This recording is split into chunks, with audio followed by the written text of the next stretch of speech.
Vamos a ahora conversar, Mónica, con Jorge Gatica. Él es parte de la Asociación Nacional de Estudios Políticos y Estratégicos.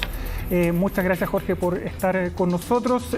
Bueno, primero consultarte cómo ves el desarrollo de este conflicto y esta decisión del presidente Putin y este llamado al presidente Putin de llamar a derrocar al gobierno del presidente Zelensky, llamando a las fuerzas ucranianas a básicamente que se rebelen y que generen un golpe de Estado. Buenas tardes, Mario, Mónica, buenas tardes. En primer lugar es la Academia Nacional de Estudios Políticos y Estratégicos, una entidad educativa dependiente del Ministerio de Defensa Nacional a través de la Subsecretaría de Defensa. Vamos a corregir. Bueno, estamos en efecto en una instancia probablemente culminante de estas operaciones militares y por supuesto se relaciona con el más probable objetivo que ha tenido Rusia al iniciar este conflicto. El objetivo político de guerra lo más probable era lograr la instauración de un gobierno afín a Moscú y probablemente también en términos físicos, en términos de territorio, lograr la anexión de los territorios del este ucraniano.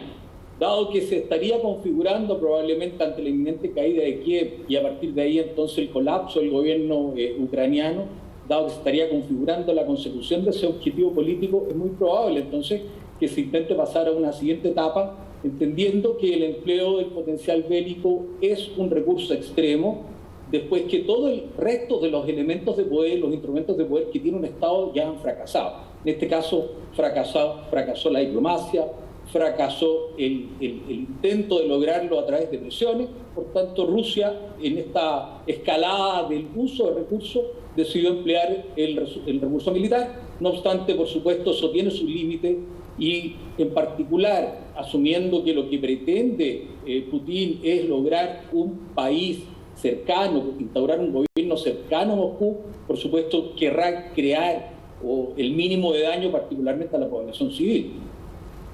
Ahora, se ha dicho que como táctica la idea no era llegar con una columna directa a Kiev, sino que aparte de la entrada de las tropas, que siempre evidentemente entran por algún punto, antes tener rodeada la ciudad. Quisiéramos preguntarle también cómo normalmente en un conflicto armado también se dan las distintas estrategias de copamiento, porque se cortan normalmente las defensas aéreas, también se puede rodear una ciudad, se ha asegurado también el intento, al menos cortar varios puntos de suministros como Odessa, por mar. Entonces ha sido un ataque por mar, por tierra, por aire y quisiéramos que usted nos ilustrara más cómo se da ese proceso, porque ya sabemos que en un puente que es clave hay un punto de resistencia fuerte entre los rusos y los ucranianos. Lo que pasa es que la victoria militar finalmente resulta cuando se logra quebrar la voluntad de lucha. Eso no necesariamente está asociado con la destrucción absoluta del enemigo. Probablemente basta con que simplemente el adversario no quiera combatir más y con ello ya estaría logrado el objetivo. El quiebre de la voluntad de lucha es lo esencial. Insisto nuevamente el punto que Rusia no pretende generar dentro de Ucrania posteriormente probablemente otros nidos de resistencia. Pretenderá lograr la instauración de un gobierno afín, pero transitando a la paz en su totalidad. No le interesará generar daños que puedan producir posteriores reacciones de civiles descolgados o de remanentes de las Fuerzas Armadas que pretendan iniciar una guerra irregular contra las fuerzas rusas o contra el propio gobierno que se logra instaurar.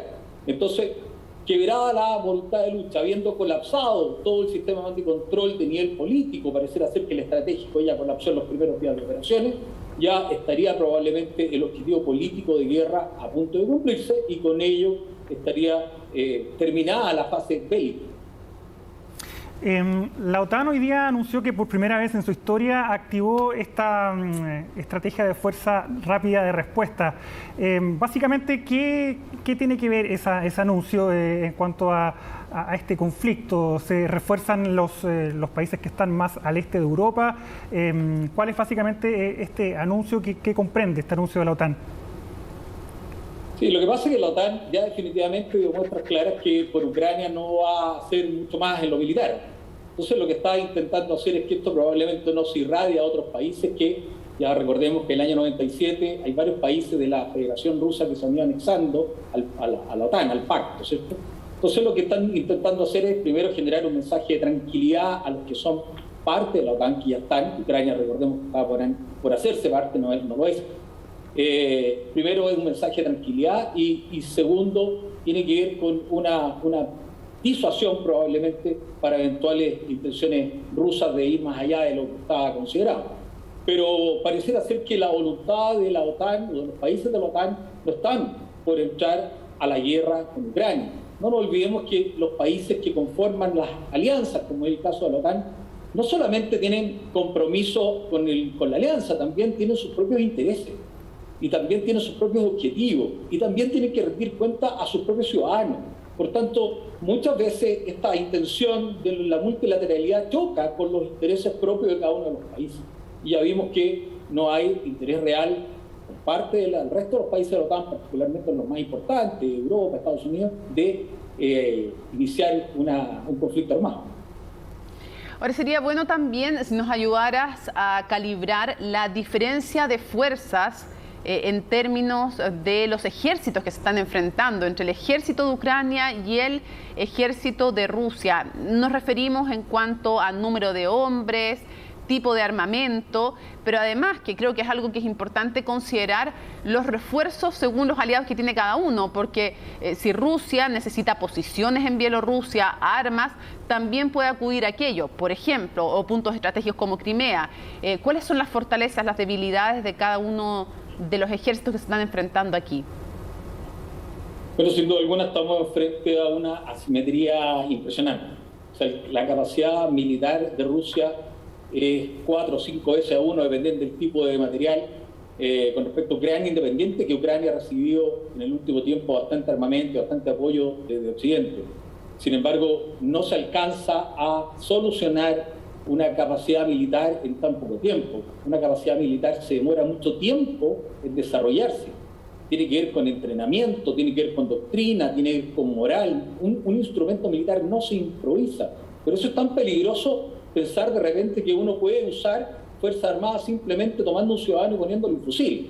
Eso es una utopía, eso no es así. Entonces, Ucrania, no nos olvidemos que tiene un desarrollo institucional mucho menor que Rusia. En tecnología también está bastante más bajo. En general, todos los instrumentos de poder asociados a la fuerza militar son bastante más bajos que Rusia. Rusia es una potencia mundial para un armamento nuclear y con una, además que es muy importante, una voluntad de empleo manifiesta por parte de Putin en este caso. Putin hizo señales bastante claras de su absoluta voluntad de hacer uso del potencial bélico si era necesario, incluso con algunas señales que parecieron anecdóticas, como este video que circuló hace unos días atrás cuando le llamaba la atención a su jefe de inteligencia. Eso es una demostración de voluntad política, es una demostración de liderazgo político. Y me hizo recordar cuando Brezhnev hizo el zapatazo, ¿cierto?, en el año 60 en la ONU. Esos son gestos que son muy potentes y que van mucho más allá de lo anecdótico. Son señales muy claras de voluntad. Entonces, cuando hablamos de asimetría militar o de capacidad militar, no es solamente tener tantos tanques, tantos aviones, tantos buques, es mucho más que eso. Tiene que ver también con voluntad política de empleo de la fuerza, tiene que ver con entrenamiento de esa fuerza, con capacidad de sostenimiento logístico de esa fuerza, espíritu militar y una serie de otros elementos. Pero no nos olvidemos que además las Fuerzas Armadas no hacen la guerra solas. La guerra es un fenómeno de naturaleza política que la hacen las Fuerzas Armadas como principal instrumento, sin embargo, las hace el país en su conjunto. La cohesión nacional, la institucionalidad, la robustez, el liderazgo, son una serie de elementos que conforman el poder nacional que le permite a un país ir a la guerra. Dado este escenario, entonces, por supuesto que Rusia tiene una capacidad militar muy superior a Ucrania. No nos olvidemos también que Ucrania hay un porcentaje importante de población en las provincias del este que tienen cultura, que tienen tradición, que hablan ruso. Por tanto, hay un problema interno también en Ucrania que es necesario resolverlo. Habría que preguntarse si en esa área, a lo menos, la identidad de Ucrania está lo suficientemente sólida. Si existe de verdad un concepto de nación ucraniana que se extienda hacia esos lugares, o más bien hay una cierta tibieza en esta cualidad que es fundamental en un país que intenta ser soberano. Jorge, ¿cuáles serían los principales problemas que podría enfrentar Rusia en caso de derrocar al gobierno y mantener una ocupación en este país, más allá de los problemas netamente económicos, militarmente? ¿Cuál sería el panorama para el ejército ruso si es que mantiene una ocupación en la capital ucraniana? Bueno, ninguna fuerza de ocupación puede mantenerse eternamente ocupando. Siempre va a haber algo de la población civil, va a haber algo de las Fuerzas Armadas regulares que se van a la guerra irregular y que perfectamente podrían mantener esto por muchos años y hacerle una pesadilla a la ocupación soviética. Así que no es tan fácil esto de ocupar, pero insisto una vez más, yo creo que el objetivo político no es la ocupación completa de Ucrania. Yo creo que el objetivo político de guerra es la instauración de un gobierno afín, y de hecho ya hemos visto que durante el día Putin llamó a la Fuerza Armada a tomarse el gobierno, pero además probablemente anexarse las provincias del este, y eso sería, no es la ocupación física permanente de Ucrania. Sí, pero de todas maneras igual habría una resistencia por parte de la población si es que se llega a instaurar un gobierno afín al Kremlin. De todas formas igual se estallarían ahí guerrillas en ese caso, ¿no? Exactamente, Mario, es lo que acabo de decir. Es decir, probablemente elementos descolgados de las fuerzas regulares, probablemente civiles disconformes con la decisión de un eventual pacto con Rusia, o con una ocupación de Kiev o de las provincias del este, van a tomar las armas. No nos olvidemos que hay una cantidad enorme de armamento de poco calibre que ha llegado de parte de Occidente, y es perfectamente posible que se sostenga una situación de inestabilidad a partir de guerrillas y de operaciones irregulares contra las fuerzas de ocupación rusas. Sin duda alguna que es posible, es un escenario posible. Ahora, por favor, esto es muy importante, mirar esto desde Chile. Estamos muy lejos de la toma de decisiones, estamos muy lejos de lo que está ocurriendo. Por tanto, lo que nosotros estamos haciendo es tratar de aventurar algunas conclusiones a partir de la información que nos llega de sus colegas de Europa o de los análisis de discurso, etcétera. Pero es muy difícil desde acá tener una idea mucho más precisa del probable devenir del conflicto en Ucrania. Sí, ahora, hay veces en que hay conflictos que redefinen de alguna manera o confirman la forma de hacer la guerra. La guerra ha ido evolucionando, es evidente que no es la misma porque hay redes sociales, porque hay guerras en distintos planos comunicacionales, cibernéticas, hay guerras que tienen que ver con cómo van cambiando los armamentos. Por ejemplo, la tristeza de tener que haber visto, lo vimos en Irak y en otras instancias, armas de destrucción masiva, armas químicas también que estaban completamente prohibidas, pero se usaron igual en estos conflictos. La pregunta es, ¿qué estamos viendo en este conflicto? Y eso lo digo porque también es importante para que la gente entienda cómo tiene que filtrar la información, en cuántos planos también se dan las batallas. Sí, tienes toda la razón, Mónica. Aquí estamos en presencia de lo que algunos llaman guerra híbrida, categoría que es bien cuestionada todavía, no está absolutamente asentada como una categoría que validada, digamos. Y se habla mucho de guerra híbrida. El concepto de guerra híbrida aparece por ahí por el año 2006 de un autor, Frank Hoffman, que hace un análisis de la complejidad del escenario actual en la guerra y que dice que, entre otras cosas, la guerra va a ir a las ciudades y que va a hacer uso no solamente del potencial bélico de las Fuerzas Armadas tradicionales, sino también de una serie de otros elementos, como por ejemplo el ciberespacio, como por ejemplo las operaciones de información, los medios de comunicación social, etc. Bueno, a eso se le intenta llamar guerra híbrida. Sin embargo, hay otros autores que sostienen que hace mucho tiempo y que toda la vida lo que se ha intentado hacer no es solamente usar el potencial bélico, sino también usar otro tipo de recursos para influir en la voluntad de lucha del adversario.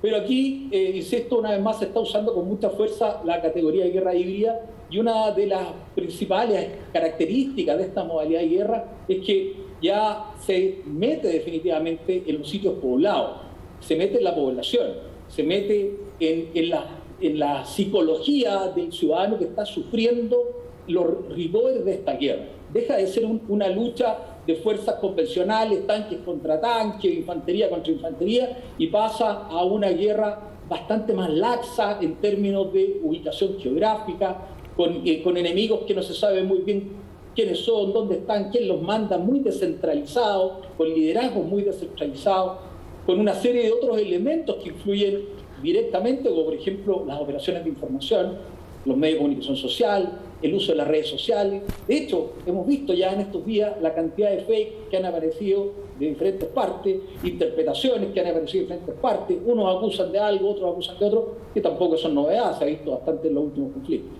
Entonces sí, en efecto estamos en una guerra distinta, donde ya no solamente mueren militares, sino está absolutamente comprometida y afectada la población civil. Jorge Gatica, muchas gracias por haber conversado con nosotros acá en CNN Chile. Te mando un abrazo. Muchas gracias y por favor, antes de terminar, me gustaría dejarlos invitados a un seminario que tenemos en la Academia Nacional de Estudios Políticos Estratégicos el próximo miércoles a las 10 de la mañana. Pueden entrar a la página web de la Academia y a partir de ahí pueden inscribirse. Va a ser bastante interesante con dos expertos en la guerra que se está llevando hoy día en Ucrania. Muchas gracias. Ahí pasamos el aviso entonces de este encuentro. Muy bien. Hasta luego. Muchas gracias.